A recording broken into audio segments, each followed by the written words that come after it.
Assalamualaikum warahmatullahi wabarakatuh. Salam sejahtera bagi kita semua.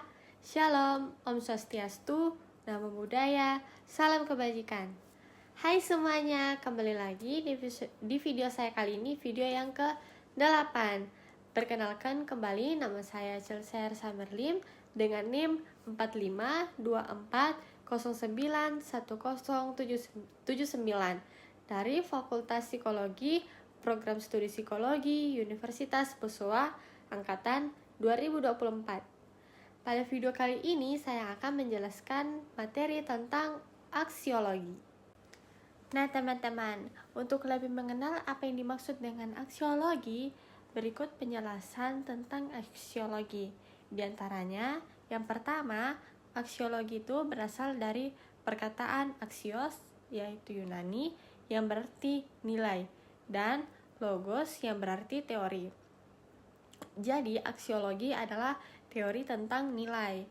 Nah, yang kedua teman-teman, arti aksiologi yang terdapat di dalam bukunya Jujun S. Surya Sumantri, Filsafat Ilmu, sebuah pengantar populer, bahwa aksiologi diartikan sebagai teori nilai yang berkaitan dengan kegunaan dari pengetahuan yang diperoleh teman-teman. Nah, yang ketiga, menurut Bramel, aksiologi terbagi dalam 3 bagian. Yang pertama itu moral conduct, yaitu tindakan moral. Bidang ini melahirkan disiplin khusus, yakni etika. Nah, yang kedua itu aesthetic expression, yaitu ekspresi keindahan. Bidang ini melahirkan keindahan. Nah, yang ketiga socio-political life, yaitu kehidupan sosial politik, yang akan melahirkan filsafat sosiopolitik. Nah, yang keempat teman-teman, dalam Encyclopedia of Philosophy dijelaskan, aksiologi disamakan dengan value and valuation. Ada 3 bentuk value and valuation. A. Nilai digunakan sebagai kata benda abstrak dalam pengertian yang lebih sempit seperti baik, menarik, dan bagus. Sedangkan dalam pengertian yang lebih luas mencakup sebagai tambahan segala bentuk kewajiban, kebenaran, dan kesucian. Penggunaan nilai yang lebih luas merupakan kata benda asli untuk seluruh macam kritik atau predikat pro dan kontra, sebagai lawan dari sesuatu yang lain dan ia berada dengan fakta. Teori nilai atau aksiologi adalah bagian dari etika. Yang kedua atau B, nilai sebagai kata benda konkret. Contohnya, ketika kita berkata sebuah nilai atau nilai-nilai, ia seringkali dipakai untuk merujuk kepada sesuatu yang bernilai seperti nilainya, nilai dia, dan sistem nilai dia. Kemudian teman-teman dipakai untuk apa-apa yang memiliki nilai atau bernilai sebagaimana berlawanan dengan apa-apa yang tidak dianggap baik atau bernilai. Pada yang ketiga atau C, nilai juga digunakan sebagai kata kerja dalam ekspresi menilai, memberi nilai, dan dinilai. Menilai umumnya sinonim dengan evaluasi ketika hal tersebut secara aktif digunakan untuk menilai perbuatan. Dewey membedakan 2 hal tentang menilai. Ia bisa berarti menghargai dan mengevaluasi. Dari definisi-definisi mengenai aksiologi tadi, terlihat dengan jelas bahwa permasalahan yang utama adalah mengenai nilai teman-teman. Nilai yang dimaksud adalah sesuatu yang dimiliki manusia untuk melakukan berbagai pertimbangan tentang apa yang dinilai. Teori tentang nilai dalam filsafat mengacu pada permasalahan etika dan estetika. Nilai itu objektif ataukah subjektif adalah sangat tergantung dari hasil pandangan yang muncul dari filsafat. Nilai akan menjadi subjektif apabila subjek sangat berperan dalam segala hal, kesadaran manusia menjadi tolak ukur segalanya, atau eksistensinya, maknanya, dan validitasnya tergantung pada reaksi subjek yang melakukan penilaian tanpa mempertimbangkan apakah ini bersifat psikis atau fisis. Nah teman-teman, nilai itu objektif.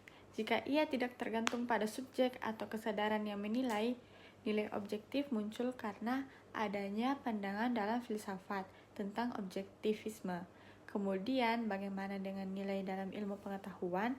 Seorang ilmuwan haruslah bebas dalam menentukan topik penelitiannya, bebas dalam melakukan eksperimen-eksperimen. Kebebasan inilah yang nantinya akan dapat mengukur kualitas kemampuannya.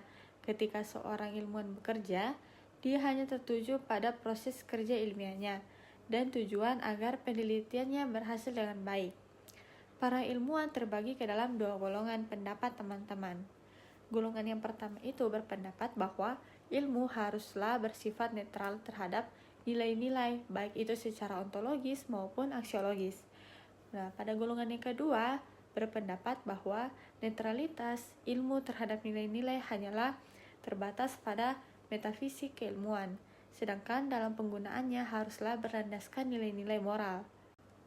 Golongan kedua mendasarkan pendapatnya pada beberapa hal, yaitu yang pertama, ilmu secara faktual telah dipergunakan secara destruktif oleh manusia yang dibuktikan dengan adanya 2 perang dunia yang mempergunakan teknologi-teknologi keilmuan, teman-teman.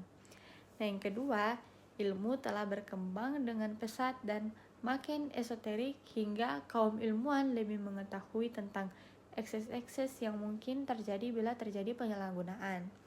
Nah, yang ketiga, ilmu telah berkembang sedemikian rupa di mana terdapat kemungkinan bahwa ilmu dapat mengubah manusia dan kemanusiaan yang paling hakiki seperti pada kasus revolusi genetika dan teknik perbuatan sosial.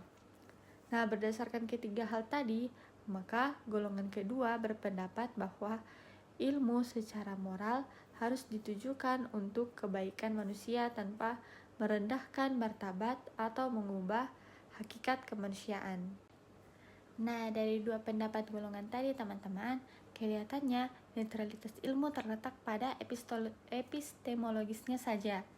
Artinya, tanpa berpihak kepada siapapun selain kepada kebenaran yang nyata. Sedangkan, secara ontologis dan aksiologis, ilmuwan harus mampu menilai mana yang baik dan mana yang buruk, yang pada hakikatnya mengharuskan seorang ilmuwan mempunyai landasan moral yang kuat. Tanpa ini, seorang ilmuwan akan lebih merupakan seorang momok yang paling menakutkan, teman-teman.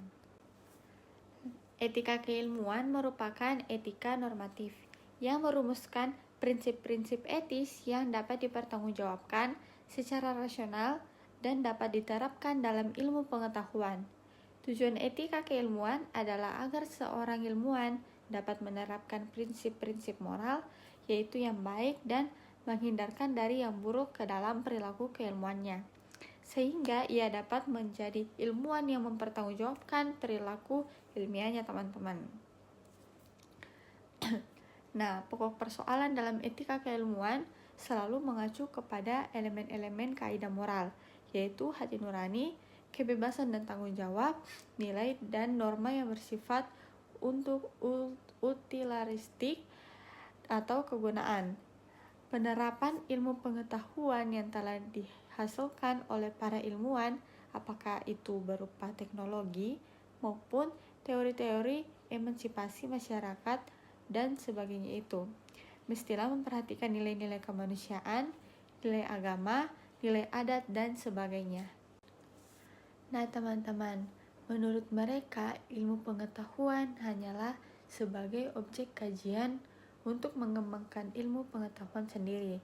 Sebagian yang lain cenderung berpendapat bahwa tujuan ilmu pengetahuan merupakan upaya para peneliti atau ilmuwan menjadikan ilmu pengetahuan sebagai alat untuk menambahkan kesenangan manusia dalam kehidupan yang sangat terbatas di muka bumi ini, teman-teman. Menurut pendapat ini, ilmu pengetahuan itu untuk meringankan beban hidup manusia atau untuk membuat manusia senang, karena dari ilmu pengetahuan itulah yang nantinya akan melahirkan teknologi. Teknologi jelas sangat dibutuhkan oleh manusia untuk mengatasi berbagai masalah seperti kebutuhan pangan, sandang, energi, kesehatan, dan lain sebagainya. Sedangkan pendapat yang lainnya cenderung menjadikan ilmu pengetahuan itu sebagai alat untuk meningkatkan kebudayaan dan kemajuan bagi umat manusia secara keseluruhan, teman-teman. Nah, teman-teman, berikut penjelasan saya tentang materi aksiologi. Mohon maaf bila dalam penjelasan saya tadi ada kesalahan kata atau kurang dipahami, dan terima kasih sudah menonton video saya. Assalamualaikum warahmatullahi wabarakatuh. Shalom. Sampai ketemu di video saya yang selanjutnya. Bye bye.